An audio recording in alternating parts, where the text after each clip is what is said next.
Bienvenidos a la presentación de otro libro de nuestro sello editorial Edubim, en este caso leído primero y escrito después, aproximaciones a las obras de Roa Bastos, Piglia y Saer, escrito por Daniel Balderston, para nuestra serie Zona de Crítica que dirige nuestra querida amiga y autora Roxana Patiño, a quien agradezco su participación en esta presentación, por supuesto a Daniel y a los presentadores, a Carla Fernández y a Julio Premat, que nos van a acompañar en esta presentación. Voy a comenzar, mientras esperamos que se vaya sumando gente a nuestra presentación. Voy a comenzar cediéndole la palabra a Roxana Patiño como directora de esta serie Zona de Crítica. Roxana Patiño es doctora en Letras, ha sido profesora titular de Literatura Latinoamericana en la Universidad Nacional de Córdoba y es profesora visitante en Estados Unidos, Europa y América Latina. Dirige proyectos y programas de investigación en el CIFI, Centro de Investigaciones de la Facultad de Filosofía y Humanidades de la UNC. Sus estudios y publicaciones se han dedicado a las revistas literarias y culturales durante el siglo XIX y a la historia de la crítica literaria latinoamericana, y es por eso que nosotros en Edubim le confiamos esta hermosa colección, esta serie llamada Zona de Crítica, que estamos hoy presentando el libro número 11 de esta colección. Roxana, muchas gracias por sumarte a la presentación y agradecerte por tus palabras. Gracias, Carlos. Bueno, un saludo para todos, en especial para Daniel Balderston, para Carla y para Julio, que van a acompañarnos hoy en la presentación de este hermoso, de este magnífico libro que tengo el gusto de albergar en la colección Zona de Crítica. Mis especiales gracias a Daniel por confiar en esta colección y por acompañarnos en ella. Como decía Carlos, Zona de Crítica está dedicada a ofrecer una serie de obras que condensan la trayectoria del pensamiento y la reflexión de nuestros grandes críticos en temas y en problemáticas que cruzaron de manera transversal su itinerario intelectual. Ahí entonces nosotros con esta premisa hemos publicado obras de Rosalba Campra, de Andrea Ostroff, de Saúl Sosnowski, de Raúl Antelo, de Nelly Richard, de Adriana Rodríguez Pérsico, de Roberto Fernández Retamar, de Leonora Arfuch, de Luz Rodríguez Carranza y más recientemente, en los últimos meses, de Hugo Chugar. Como se pueden imaginar, con semejante elenco no hay sino que sentir orgullo, y por lo tanto en esta colección que nace en 2013 y que ya, como dice Carlos, publica hoy su edición número 11, estamos tratando entonces de hacerles llegar a ustedes, al público especializado, pero también al público cercano a la literatura y a la cultura latinoamericana, ensayos que tienen una naturaleza muy particular. Se trata de libros que reúnen estudios y ensayos editados y también inéditos, pero lo que buscan es que por primera vez se lean de manera conjunta. Muchos de esos estudios han sido publicados a lo largo de la trayectoria académica e intelectual de sus autores, y no siempre han estado condensados en un texto mayor dentro del cual están dialogando. Y esto para mí es importante porque generan en ese autor, cuando nosotros los convocamos, una especie de lectura de otra escena de escritura que ellos mismos han tenido respecto de cada uno de esos textos. Porque da la impresión de que estos autores, haciendo este trabajo de retorno a sus textos, que muchas veces son clásicos ya de la crítica literaria latinoamericana, en muchos casos son textos que hemos leído como estudiantes, como profesores, que hemos recomendado a nuestros alumnos como bibliografía, en todos casos muchas veces muy difíciles de volver a recuperar, porque se trata de textos publicados en publicaciones de difícil acceso, y entonces lo que encontramos es allí una suerte de vigilia continuada a lo largo de muchos años, o discontinuada, pero que retorna una y otra vez. Y a mí eso me parece muy interesante, porque lo que se puede encontrar, por lo menos lo que yo he podido encontrar en esos textos, es que hay una suerte de diálogo con la propia reflexión, en muchos casos actualizada, en muchos casos también discutida con el pensamiento contemporáneo, y también es una lectura leída primera y escrita después, como diría Daniel, en sus múltiples sentidos, que también es un diálogo con otros. Uno puede advertir allí a lo largo de los artículos publicados en diversos años sobre un tema en particular, como sería en este caso los trabajos sobre Roa Bastos, sobre Piglia y sobre Saer de Daniel, de qué manera entonces se va generando un diálogo con su propia reflexión,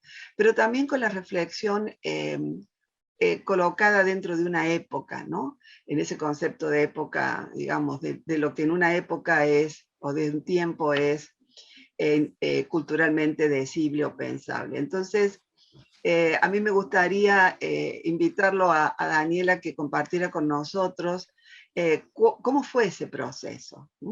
Cómo fue ese proceso, que es muy distinto al que generalmente hace un autor cuando solamente colecciona un conjunto de textos y publica una especie de antología, que es precisamente un objetivo que nosotros no nos proponemos antologías de textos críticos, y al mismo tiempo tampoco es la experiencia de alguien que escribe un libro en el tiempo presente. Así que me gustaría invitarlo a que comparta con nosotros esa experiencia, toda vez que, habiéndola compartido en su parte de edición, me parece que es sumamente rica. Les agradezco a todos que estén aquí en nombre de la colección. Le agradezco a Carlos, que siempre ha confiado en mí en cada una de las elecciones que hemos tenido.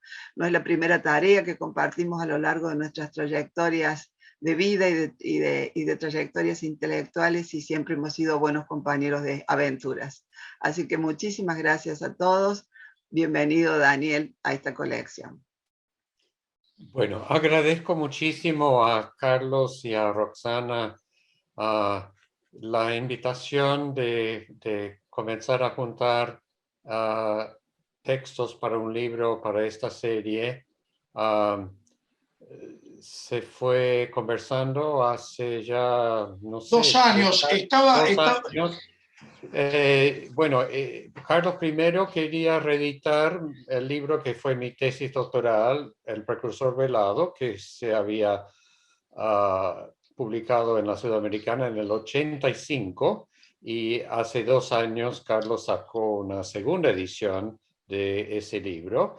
Y mientras estábamos en eso, surgió la posibilidad de ir pensando un libro nuevo, no solo un libro reeditado de antaño, y ese libro tiene la peculiaridad de que de cierto modo nace poco después de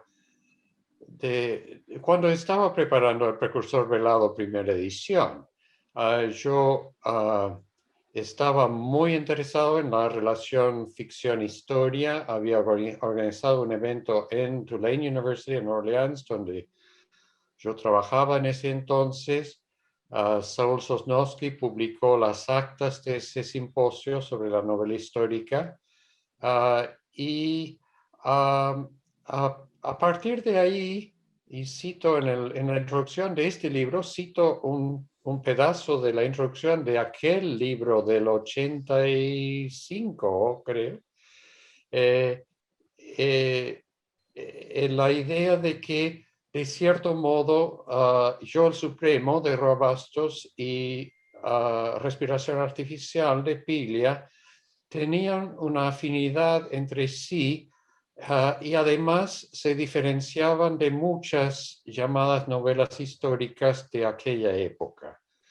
Entonces, el núcleo del proyecto en realidad es de mediados de los años 80. De hecho, el texto más antiguo que incluimos se presentó en un evento en Oklahoma State University sobre Roa Bastos, que organizó Juan Manuel Marcos.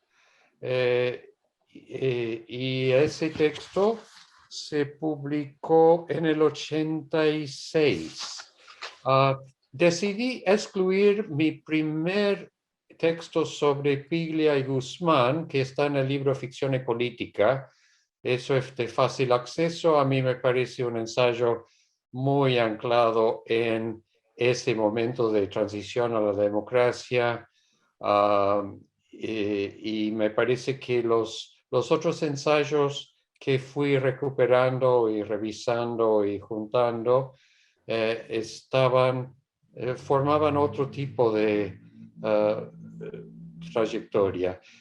Primero tendría que decir que me interesé mucho en Roa Bastos y los ensayos que junté ahí, que son mayormente de la segunda parte de la década del 80, tenían que ver con toda esa cuestión de la investigación historiográfica y su relación a la narración ficticia.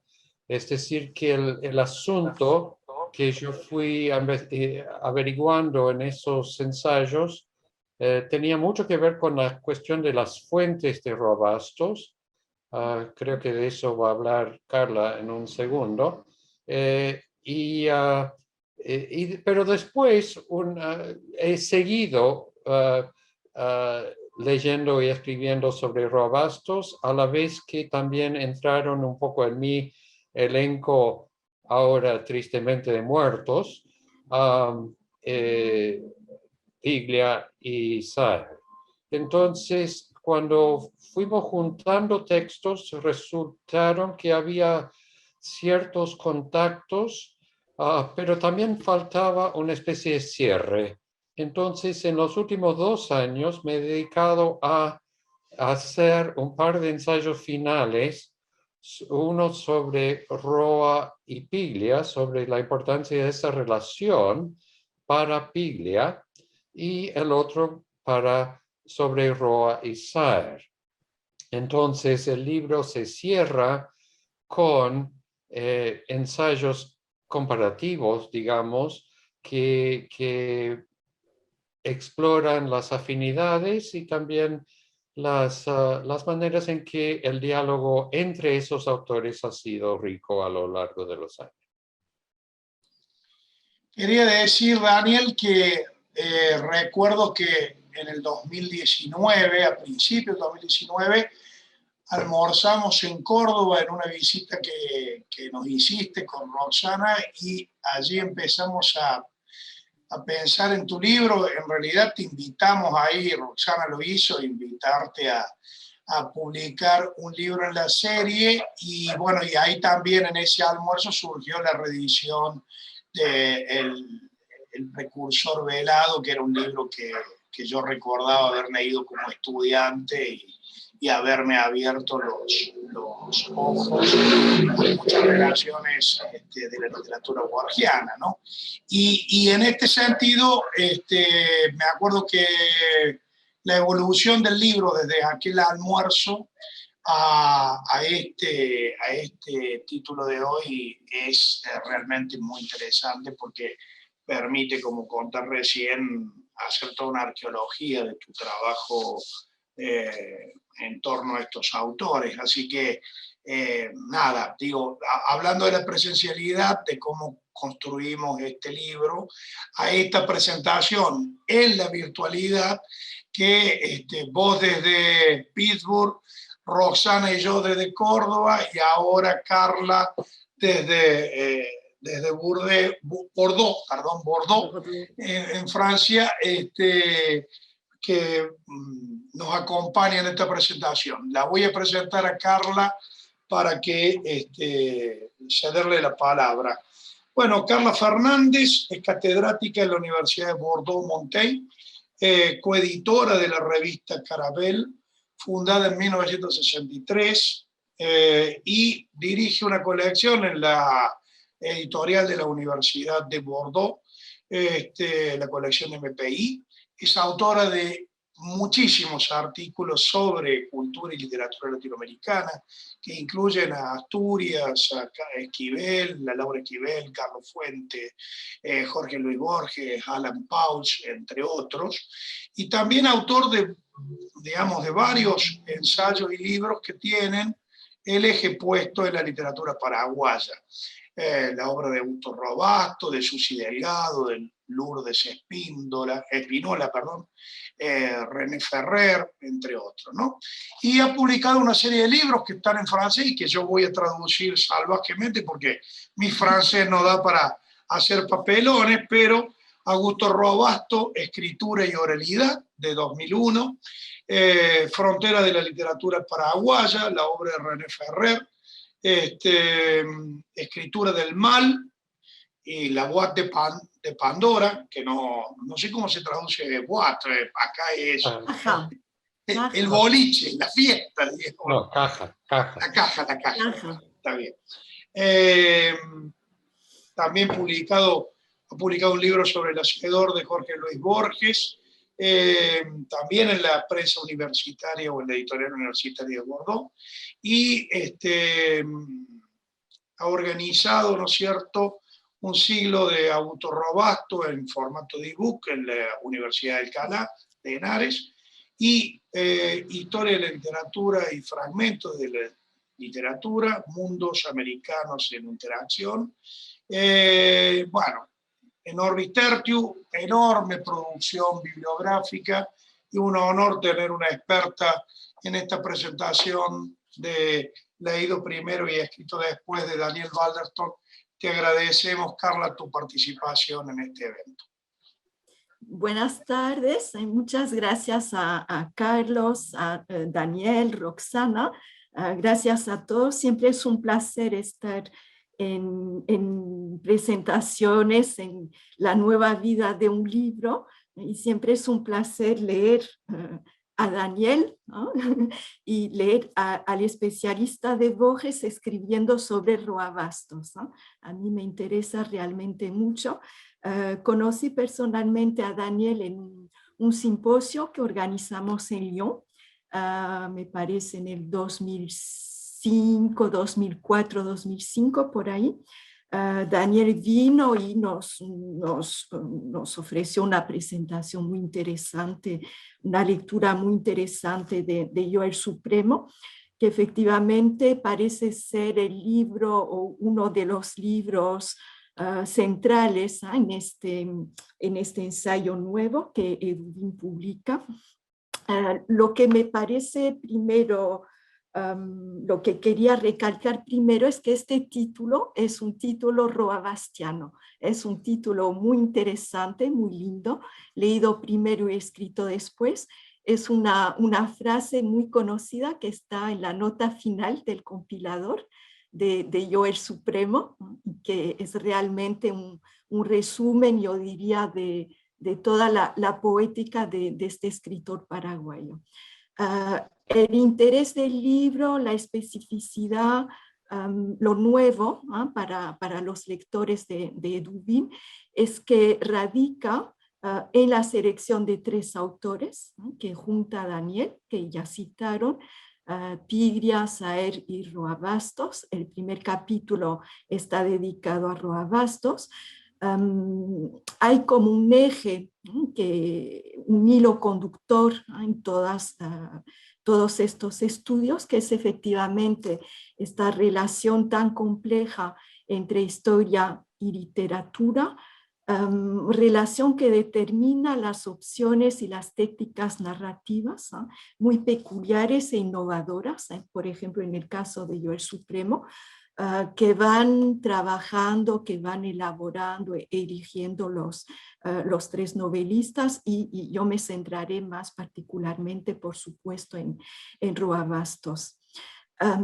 Lo que también me interesó muchísimo, además de la superposición de estos tres autores y de estos ensayos, que como lo recordó Roxana, son ensayos que dialogan con el tiempo. Siempre se dice que investigar es escribir sobre el tiempo, ¿no? Trabajar con el tiempo, en el tiempo. Hay como una intención de comparar a los tres al final, ¿no? al final del libro, en el último capítulo, con textos nuevos, ¿no? y con aportes nuevos también muy significativos e interesantes. Se trata de una genealogía literaria, ¿no? que Daniel establece, escribiendo de otra forma una historia literaria que es casi siempre nacional, y que en este caso va juntando a este escritor paraguayo a los dos otros que son argentinos. La óptica comparativa aquí es muy interesante para establecer otro punto de partida en la genealogía literaria de los tres, me parece. Daniel es el gran especialista de Borges, ¿no? Todos sabemos que lo es, y escribe estos ensayos a partir de su conocimiento de Borges. Contar un cuento, al que dedica el primer ensayo incluido en el libro, es un cuento roabastiano que debe mucho a Borges, ¿no? y a su lectura de Borges. Estábamos hablando en nuestro Gmail de fotografías que existen y que son como archivos que muestran que todo lo que escribimos existió realmente. Existe una fotografía donde están juntos Borges, Roa Bastos, para un premio literario, ¿no? que va a ganar Piglia. ¿no? Tal vez Daniel se acuerde de este dato. Es una foto muy interesante que publicó Mirta Roa, la hija de Roa Bastos, dedicó un libro a su padre, ¿no? más como hija, digamos, hija del gran escritor. Es como una especie de biografía, pero muy íntima, muy familiar, y de vez en cuando aparecen lo que son para nosotros tesoros, como este tipo de fotografías. Bueno, entonces Daniel, el conocedor de Borges, va a presentar un caso particular, digamos, el de Roa Bastos, exiliado de Paraguay, como todos saben, sale de Paraguay clandestinamente, o sea, huye en 1947, se ubica, empieza su segunda vida en Argentina, y esta segunda vida personal va a ser la más importante para él desde el punto de vista literario, porque en Argentina va a escribir todos sus cuentos, ¿no? en sus cuentos más importantes. Va a escribir en 1960 y publicar Hijo de Hombre, y en 1974 publica Yo el Supremo, que le cuesta, esta novela le cuesta como 10 años de vida o más, ¿no? O sea que termina agotado, casi muerto realmente, y va a ser la obra de su vida. Como saben, va a escribir muy poco después, muy poca ficción. Va a escribir yo diría una novela corta, ¿no? porque no es ni cuento ni novela, un relato al que Daniel dedica un ensayo, que es El Sonámbulo, ¿no? En el libro aparece en la página 69, La guerra grande vista por un sonámbulo. Ustedes aquí en la editorial tienen un verdadero tesoro con este ensayo, porque sobre el sonámbulo hay muy poca bibliografía y yo diría, es un relato clave de Roa Bastos para entender a la vez Joel Supremo, pero para entender también lo que él escribe después, las novelas posteriores a Joel Supremo, que la crítica suele considerar como novelas, digamos, menos acertadas. Este texto, El sonámbulo, él lo va a reescribir, a retomar en El fiscal, en una de las novelas posteriores a Joel Supremo, pero es un texto muy interesante y el ensayo de Daniel apunta los elementos claves. Volveré sobre este tema más tarde. Daniel nos ofrece un acercamiento no solamente a la historia, vista como un material intertextual para Roa Bastos, sino también un acercamiento a la poética, un acercamiento a los mecanismos de la escritura y cómo esta poética va mezclando lo político. Roa Bastos era un escritor comprometido. Esta poética y esta dimensión política aparecen, ¿no?, en el capítulo final, ¿no?, cuando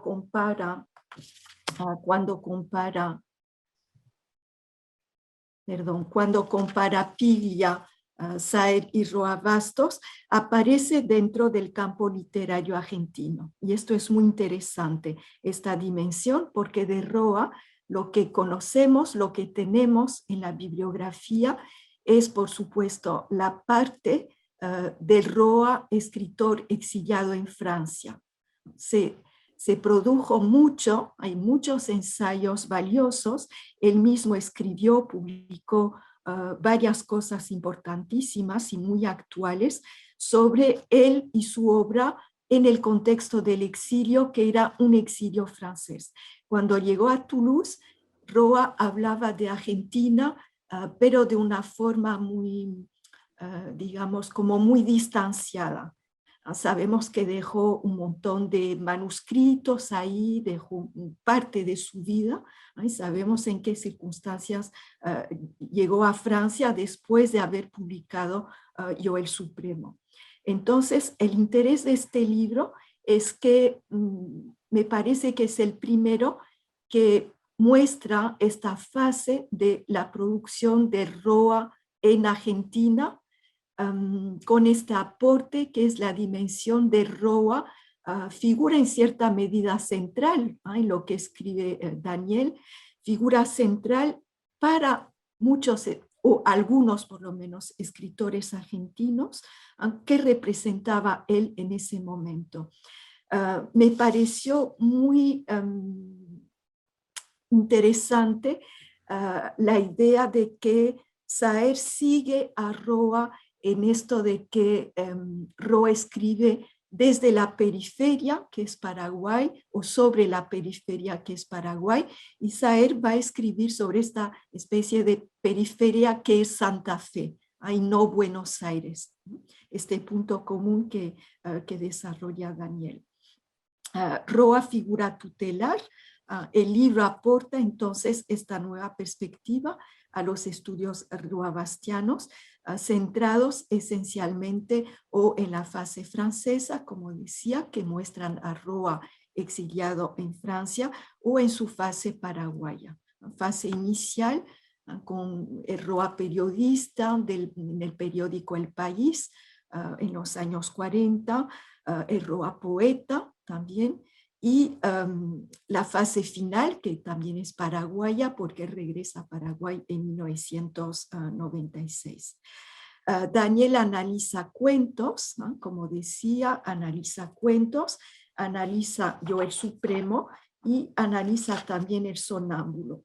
El punto común entre todos estos géneros, ¿no? Le faltaría el teatro, pero el punto común entre todos estos géneros es que efectivamente Roa Bastos escribe sobre la historia, sobre la articulación entre y los mecanismos de articulación entre historia y literatura, pero lo hace desde una perspectiva que es una perspectiva, yo diría, mítica. En Roa tenemos los grandes mitos paraguayos, de los cuales nace a la vez la historia paraguaya, ¿no? Que como lo analiza muy bien Daniel en el texto que dedica a Chávez, el historiador Chávez que utiliza Roa Bastos, la historia es tan ficcional como la literatura en Paraguay. Así nació y así sigue existiendo casi hasta hoy.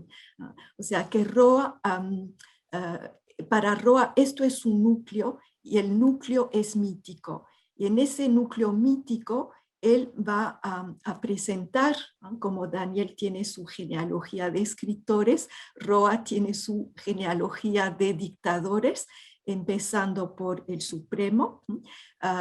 El nombre Supremo viene de la traducción de Caraiguazú, que es el señor grande o el Supremo. O sea que Roa escribe sobre el mito del poder absoluto, empezando por este Caraiguazú, en su Yo el Supremo, en el Sonámbulo, que también evocamos, o el Fiscal, o otras obras, un poco en Hijo de Hombre, aparece Solano López, Francisco Solano López, y el tema de la Guerra Grande, la Guerra de la Triple Alianza, que es un mito importantísimo para Paraguay. Un día me fijé en el número de novelas, de cuentos y de poemas que existen sobre esta guerra, y cada año hay escritores que siguen creando alrededor de esta guerra grande, como lo hacía Roa Bastos. O sea, hay dimensiones diferentes y perspectivas diferentes, ¿no? Pero Mariscal López, ¿no? Solano López, es tan central como el Supremo, ¿no? Sobre todo en las obras posteriores a esta gran novela de 1974, y lo es porque para Stroessner, para el dictador, el Mariscal López era una especie de modelo, ¿no? De figura tutelar, un poco como la relación que existía entre Castro y José Martí. La óptica ideológica es totalmente diferente, pero para Stroessner el Mariscal López era su referencia en el siglo XIX. Y a partir de todos estos elementos, Roa Bastos construye una especie de fresco, de lienzo, teje un lienzo alrededor de este tema que es el poder absoluto y el mito del poder absoluto. En el Sonámbulo, ustedes tienen aquí una joya con este ensayo. En el Sonámbulo vuelve la figura del Mariscal López, ¿no? Pero la figura central es un antihéroe, un antifiscal, yo diría, este traidor que es Carmona. Y este relato, efectivamente, Daniel insiste en este punto, es un relato poco conocido, el Sonámbulo, muy difícil de encontrar. Ahora existe una edición paraguaya, pero que tiene una historia muy interesante en la cual aparece Borges, ¿no? Es que el editor de la primera edición del Sonámbulo, que como lo explica Daniel, es un cuento o novela corta que sirve para introducir un libro de arte, ¿no? Un libro hermosísimo que solo encontramos ahora en algunas bibliotecas, donde se publican bocetos. Me parece que no hay ningún cuadro, ¿no? Solo son bocetos del pintor argentino Cándido López, ¿no? Y el editor, que es el italiano Franco Maria Ricci, vino a Buenos Aires en 1972 para entrevistarse con Borges, que en ese momento era director de la Biblioteca Nacional y que era, digamos, la Roxana, ¿no? del momento, era responsable de una colección, una colección me parece dedicada al género fantástico, y Ricci vino y en ese momento en el Museo de Bellas Artes de Buenos Aires estaban presentando una muestra, ¿no? de los cuadros de López. Y ahí Ricci le dice a Borges que estaba muy interesado en publicar algo sobre ese pintor, pero que le hacía falta un texto de ficción para acompañar esos cuadros. Y Borges le habla de Roa Bastos, ¿no? Y esto es, así nace El Sonámbulo, que es un texto sumamente importante en la genealogía y en la cronología de las obras de Roa Bastos. Lo escribe después del Supremo, por supuesto, el encuentro en Buenos Aires desde 1972, y me parece que el libro de Ricci es del inicio de los 80. Lo publica en los años 80. Es un libro precioso que está en una biblioteca de Madrid. Para los que estén interesados, se puede ver en Madrid, y es realmente un texto importante, y habría que analizar, es todo un tema, analizar la relación que existe entre todos estos cuadros, ¿no? Estos bocetos y lo que escribe Roa Bastos. Pero es un texto también borgiano, que debe mucho a Borges y a este tema del traidor, del héroe y del traidor. Hay una nota del compilador, pero que Roa coloca al principio del Sonámbulo y no al final, ¿no? O sea, hay una serie de elementos de este tipo.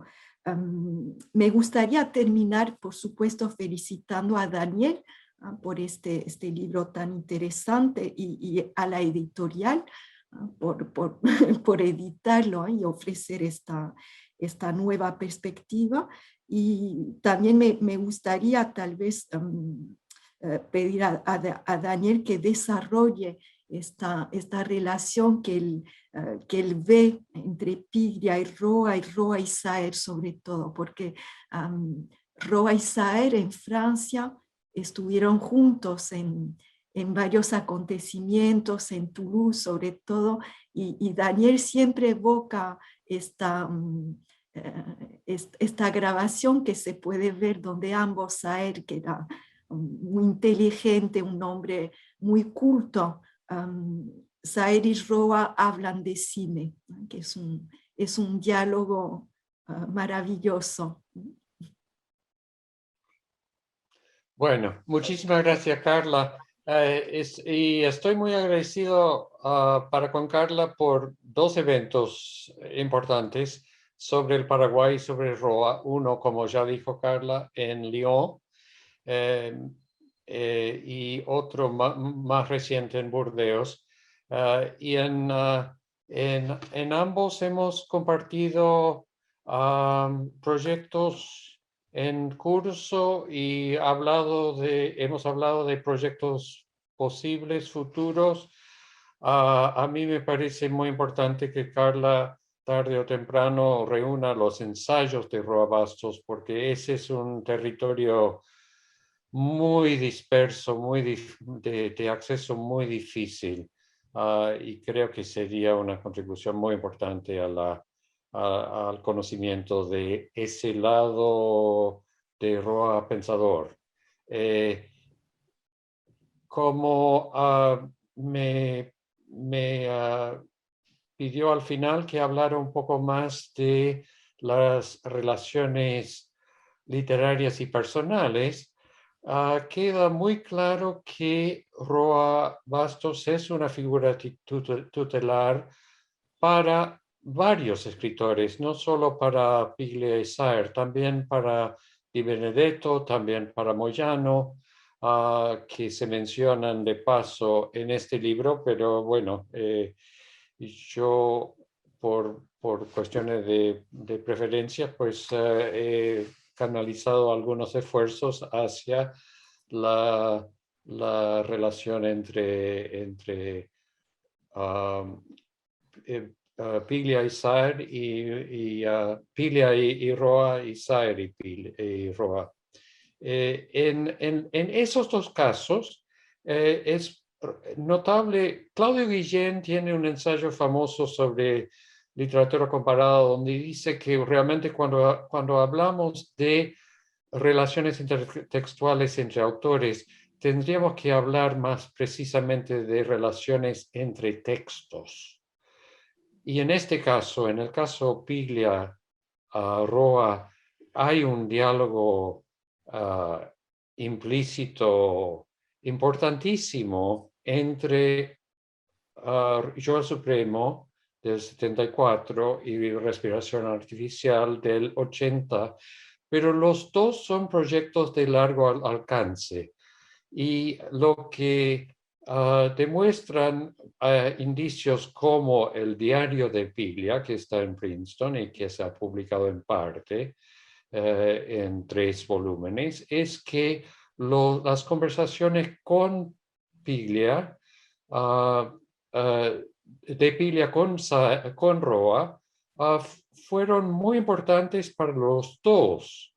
De hecho, uno puede pensar no solo en la figura tutelar, sino también en la manera en que el escritor más joven sirve de joven maestro para la figura tutelar, que es un poco lo que a veces trabaja Roa en otros sentidos, ¿no? En la cuestión de la figura tutelar del padre del doctor Francia en Yo Supremo, etcétera, hay una especie de inversión. Y la cita que está al final de la nota del compilador, que viene de Robert Musil, de los materiales asociados a un hombre sin cualidades, es una cita que también aparece en esos años en el diario de Piglia, y Piglia va comentando su lectura de Musil, que imagino o imaginamos que fue uno de los temas posibles de esas conversaciones en Buenos Aires. Y las conversaciones, ¿no?, que son tan importantes en Yo el Supremo y en Respiración, que son novelas dialogadas, ¿no? Es un espacio de convivencia entre personas muy diferentes entre sí, y creo que las dos novelas nacen de eso. Y de hecho, de cierta forma, este libro nace de una conversación, creo que de toda una noche en Londres, hace muchos años, con John Kroniauskas, que estaba tratando de convencerme, y creo que me logró convencer, que Yo el Supremo también es una novela argentina, a la vez que es la gran novela paraguaya, porque se escribe en Buenos Aires y en mucho diálogo con acontecimientos, corrientes culturales, espacios de la ciudad de Buenos Aires y en parte de la ciudad de La Plata, donde Roa daba clases de escritura de guiones. En el caso de Saer, queda muy claro el vínculo afectivo entre Saer y Piglia, que comienza mucho antes de los exilios de Saer y de Roa a Francia. Se conocen en una presentación de un libro de Moyano, que cito los recuerdos de esa presentación, donde Piglia y Saer se conocen un poco bajo la tutela de Roa, y se pelean inicialmente Saer acusa a Piglia de ser un escritor porteño. Piglia, que había nacido en Adrogué y se había criado en Mar del Plata, se ofende, pero a la vez defiende la tradición de Buenos Aires, y esa relación tensa inicial se convertirá en una de las grandes amistades literarias, y creo que hay un diálogo implícito entre los textos narrativos de Piglia y los de Saer, que se pueden ver desde distintos ángulos. Entonces, bueno, es una especie de reconstrucción hipotética de zonas de contacto y también de zonas de divergencia, ¿no? De cómo estos tres van formando proyectos narrativos muy diferentes entre sí, extremadamente diferentes entre sí, pero que establecen una especie de diálogo tácito. Bueno, quien puede darnos cuenta de esta situación entre Saer y Piglia es nada más ni nada menos que uno de los más importantes especialistas en la obra de Juan José Saer, Julio Premat, a quien tengo el gusto también de sumar a esta conversación y presentación del libro de Daniel. Julio, gracias por estar aquí, y antes de cederte la palabra te voy a presentar. Julio Premat enseña literatura hispanoamericana en la Universidad Université de París 8. Ha dictado seminarios y conferencias en varias universidades latinoamericanas y norteamericanas. Publicó numerosos artículos sobre la literatura argentina y uruguaya, y entre otros libros, La dicha de Saturno, Escritura y Melancolía, en la obra de Juan José Saer del año 2002, Héroes sin atributos, figuras de autor en la literatura argentina, de 2009.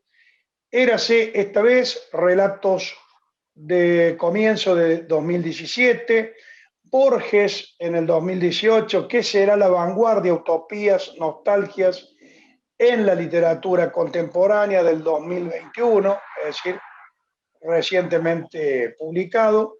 Fue coordinador de la edición Archivos de Glosa El Entenado en 2010, y el de la publicación de los manuscritos de Juan José Saer, borradores inéditos, en 4 tomos entre el 2012 y el 2015, y además es coordinador de los cuentos completos de Antonio Di Benedetto.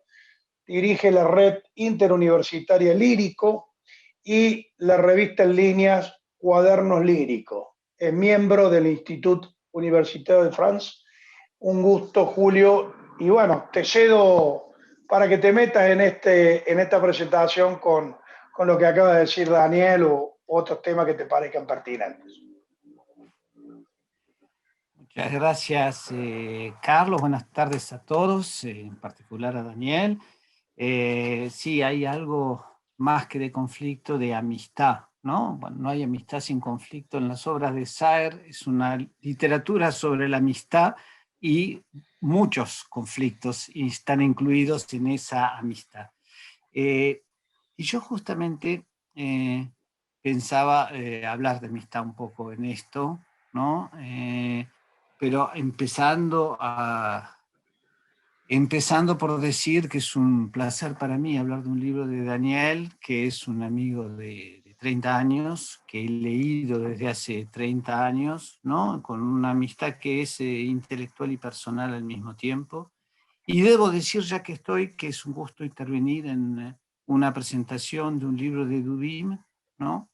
Que ha estado una editorial muy activa en los últimos años y que ha publicado hace poco un libro extraordinario sobre Saer de Carlos Walker, que se llama El horror como forma, ¿no? O sea que hay una nueva contribución, el eje saeriano se desplaza a Córdoba, digamos, se aleja de Rosario.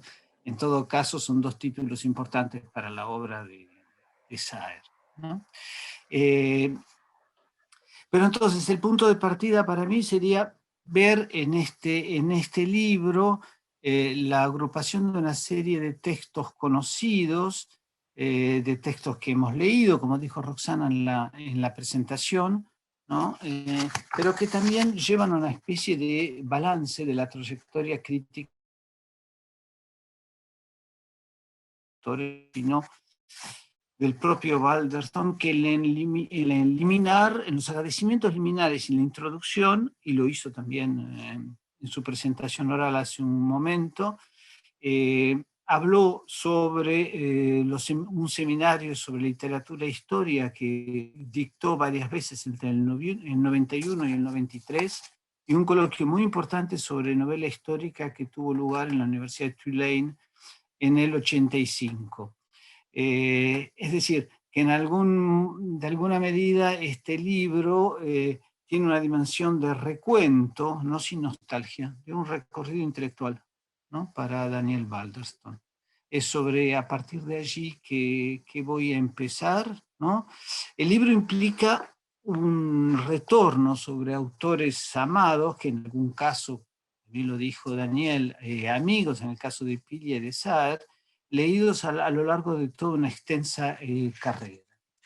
Y para acentuar este carácter de itinerario personal, hay que notar que en la introducción, al final de la introducción, Balderston menciona una anotación del diario de Emilio Renzi, o sea, el diario de Pilia, de 1978, en donde Pilia habla de un joven becario de los Estados Unidos que cenó con ellos, en una cena en la que participan, además de Pilia, José Bianco, Josefina Ludmer, Enrique Pesoni, Ana María Barrenechea y Tamara Kamensay, ¿no? Un elenco de lujo para ese momento, y Daniel Balderston. Lo que me parece la anécdota significativa como punto de partida simbólico de una dedicación sin pausa desde entonces a las literaturas del Río de la Plata, ¿no? Y es también la prueba que la vida profesional de ese joven becario es inseparable de la historia de la crítica literaria argentina, ¿no? Desde entonces. Las temáticas dominantes en el libro parten entonces, efectivamente, de las preocupaciones teóricas de Balderston en los 80, la relación entre historia y novela o entre historia y representación, y van hasta su tenaz labor hoy en el terreno de la crítica genética. El título mismo del libro de Balderston, leído primero y escrito después, que es una cita de Joel Supremo que aparece ya en el primer artículo cronológicamente del libro, de 84, un artículo sobre Roabastos del 84, ese título también puede ser visto entonces como un sintagma que resume la trayectoria de Balderston, es decir, exaltar la lectura como punto de partida del comentario crítico, ¿no? Y acentuar la cuestión objeto de interrogante, como hoja de ruta del trabajo del comentador, ¿no? Que es un poco lo que afirma Balderston en un breve texto que termina el libro. Leído primero y escrito después tiene entonces una dimensión histórica. El texto más antiguo es del 84, el más reciente es del 2019. Más de 30 años de un itinerario en el que de pronto resuenan al unísono la historia de las sociedades y la historia de los textos, esas historias que son mojones visibles de una historia intelectual, de la escritura de la historia o de ciertos contextos en las novelas en el otro extremo, a la historia de la escritura de las novelas en sí mismas, es decir, a la crítica genética. Pero estamos siempre en la escritura de la historia, de alguna manera, ¿no? Pasando por y en el camino entre escritura de la historia y escritura de la escritura, historia de la escritura, pasamos por el amenudo, ¿no? Y por algunos artículos en el libro sobre el cuerpo y la sexualidad que remiten a otra faceta de Balderston, sus estudios sobre literatura gay latinoamericana.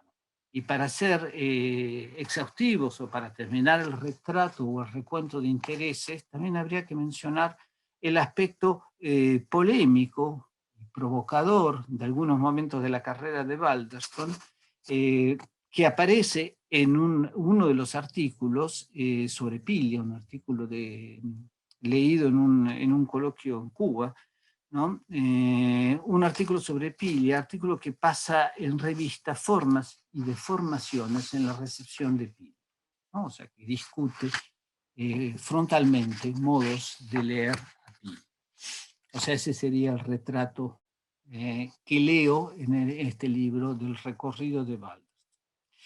El suceder, sea social, político, textual, y su transformación o elaboración en el discurso literario es entonces el punto de partida para Balderston, que asocia una sofisticada lectura de los procedimientos y las elaboraciones, digamos, metanarrativas de la literatura moderna con una pasión por la verdad, por la referencia, por lo sucedido, por las trazas de una cita, de un hecho, de una experiencia. Sin ceder a interpretaciones reductoras, sus hipótesis son siempre concretas, ¿no? La crítica de Balderston es una crítica concreta, basadas en elementos bibliográficos identificables. Las referencias de Carlyle en Roabastos, la presencia de la historiografía en un cuento de Piglia o de la poesía anglófona en Saer, tanto como los procesos de gestación de Plata Quemada o de homenaje a Roberto Arlt, son así algunos de los temas tratados. Balderston es un arqueólogo de supervivencia que puede tener el pasado en el discurso literario actual, sea ese pasado la historia o los textos de otrora, y en general los textos que narran esa historia. 4 secciones organizan el libro, una por autor, Roabastos, Piglia, Saer, más una cuarta entonces con textos que ponen en perspectiva, respectivamente, las relaciones que podían establecerse entre Roa con Piglia y entre Roa y Saer. El dispositivo implica una lectura en espejo, entre otras cosas porque las temáticas estudiadas son a menudo similares. Lectura que es sin duda uno de los mayores intereses del libro, es esa confrontación, digamos, por temas simétricos tratados en momentos distintos del libro. El diálogo entre Roa, Piglia y Saer, el terreno delimitado por sus similitudes y sus diferencias, componen en alguna medida una cartografía de los posibles de relato en el cono sur a fines del siglo XX y en los albores del siglo XXI. Es además un espacio de intercambios y amistades personales, ¿no? Hablábamos de eso al comienzo, y doy por ejemplo, en tanto que ejemplo, una frase que escribe Piglia en el liminar de la edición Glosa y el Entenado de Archivos, un texto en homenaje a Saer recientemente fallecido. Así Piglia escribe: los libros están escritos para los amigos, dirigidos a los amigos, digamos mejor. La amistad es una red que sostiene al que escribe por afuera de cualquier circulación pública. Hay en el libro de Daniel también trazas de ese tipo de amistades, de escritura para y por los amigos. Sin embargo, el terreno que comparten Roa, Piglia y Saer ha sido muy poco recorrido por lecturas críticas, cuando sin duda los diálogos y contactos entre esos autores son fértiles indicadores de la situación de la novela. Entonces, la concepción del estilo, las preocupaciones formales, los modos de presentar espacios reales o imaginarios, las modalidades alternativas de incluir la historia en el relato, el peso de lo político, así como podríamos decir un discurso compartido por los 3 escritores de rechazo de los estándares de la literatura del boom, ¿no? Que imperaba en los años 60. ¿No?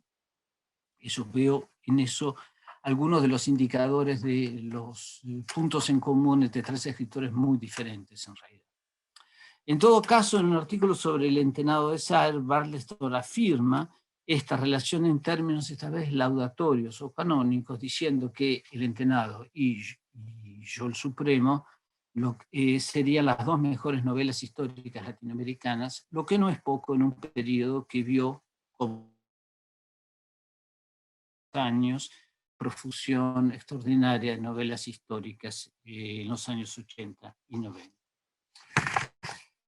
Roa, Pili, Azar, entonces, pero como es sabido, los tres mosqueteros eran cuatro.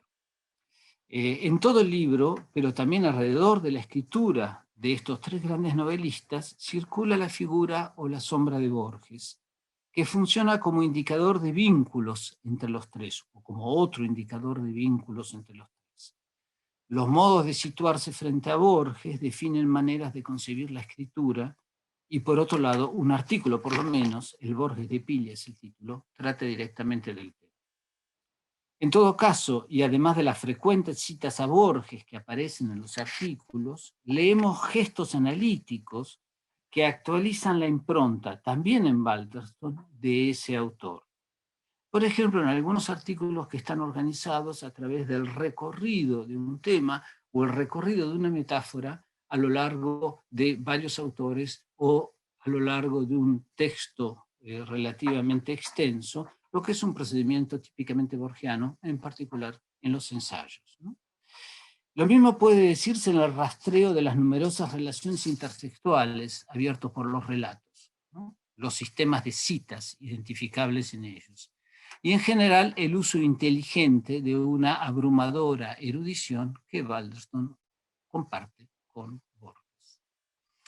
Este postulado analítico dio lugar en su momento a los dos libros más importantes de Balderston sobre Borges. Fuera de contexto, referencialidad histórica y expresión de la realidad en Borges, que fue publicado en castellano en 1996, y El método Borges, de próxima publicación. Creo que sale en julio. Borges expuso en una conferencia en la Universidad de Belgrano en 1978 la hipótesis de que Edgar Allan Poe no había inventado un género, el género policial, sino un lector, el lector de las novelas policiales. La idea queda por confirmarse, aunque sea muy atractiva, ¿no? Pero sin lugar a dudas, el lector que inventa Borges, el lector que puede, en un vertiginoso proceso, asociar textos y multiplicarlos, percibiendo las innumerables relaciones que se establecen, innumerables relaciones, es otra cita de Borges y otro título de un libro de Balderston. Entonces, el que puede percibir esas innumerables relaciones, ese lector inventado por Borges, se materializa en el autor de Leído primero y Escrito después. A partir de ese funcionamiento, en todo caso, del funcionamiento de esa escritura, de ese lector, está escrito entonces el libro. En esta miscelánea, el lector de la vasta producción crítica de Daniel Balderston, como lo he sido siendo yo de algunos de sus mejores momentos. Tanto en el comienzo de su carrera, la lectura sobre cebollas y polillas en Roabastos, como recientes sobre las traducciones de la poesía anglófona en Saer o sobre el proceso genético de plata quemada. El libro se cierra con un texto intitulado Aproximaciones futuras, en donde se retoman algunos comentarios conclusivos y sin embargo abiertos hacia las lecturas por venir. El hecho de pensar el estudio de esos autores, pero también el estudio de la literatura, como una tarea todavía por llevarse a cabo, es una muestra más de la energía del incansable lector que es Daniel Balderston. Bueno, es lo que mi colaboración a la payada, digamos.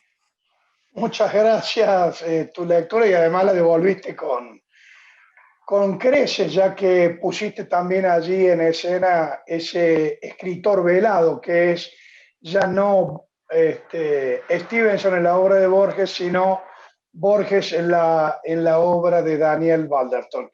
Gracias, Julio, y le devolvemos la pelota a Daniel y ya vamos encaminándonos al cierre. Muchas gracias. Bueno, muchas gracias a ustedes. Hasta luego. Bueno, muy interesante todas estas intervenciones. Nos están siguiendo esta presentación en el canal de YouTube de la editorial. Si todavía no se suscribieron, les pedimos que se suscriban porque por lo visto durante los tiempos de la pandemia seguiremos haciendo presentaciones de este tipo y con la suscripción van a ir recibiendo las invitaciones oportunas a la lista de libros que iremos presentando a lo largo de este 2021. Y vamos a ir cerrando esta presentación. Quiero primero agradecer tanto a Carla como a Roxana, y antes de que cerremos, que hagan una última intervención, muy breve por favor, y le dejamos el cierre a nuestro querido autor Daniel Balderton. Carla, si te parece. No, yo lo que quería decir para concluir es que es un libro que todos los especialistas de literatura latinoamericana deberían tener en su biblioteca por los aportes nuevos que ofrece, y felicitar por supuesto al autor y a la editorial por esta colección que da la oportunidad efectivamente de editar textos antiguos, digamos, pero que son fundadores para la investigación de cada uno y para el conocimiento y la definición de lo que es la literatura latinoamericana hoy día. O sea que muchas gracias a Daniel y a ustedes, Carlos, perdón, Roxana y Carlos. Bueno, en el mismo sentido de lo que acaba de decir Carla, yo quisiera reforzar la propuesta de no solo tenerlo en la biblioteca, sino tenerla en los programas de estudios, diseminarlos en las clases, tanto los estudiantes como los investigadores y los docentes son el público natural, directo. Estamos en una editorial universitaria y me parece fundamental que este libro circule en las clases, circule en los textos de investigación, que podamos diseminarlo.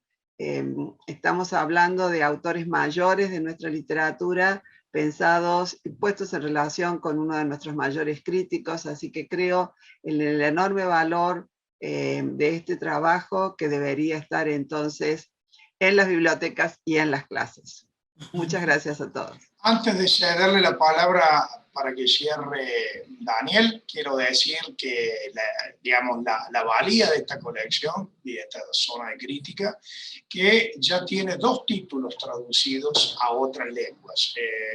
Primero salió el libro de Nelly Richard al inglés por una importante editorial norteamericana, y ahora también está saliendo en los próximos meses la traducción al italiano del libro de Harfuch, de Leonor Harfuch, y que por supuesto nos llena de orgullo porque es muy complejo lograr traducciones a otras lenguas proviniendo de escritos en castellano, ¿no? Así que realmente sentimos un enorme orgullo que estos libros vayan a llegar a otros lectores en otras lenguas.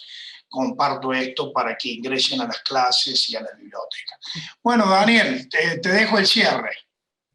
Bueno, muchísimas gracias, Carlos y Roxana. Gracias por recordar ese almuerzo en la Universidad Nacional de Córdoba y los encuentros en Córdoba y a lo largo de los años.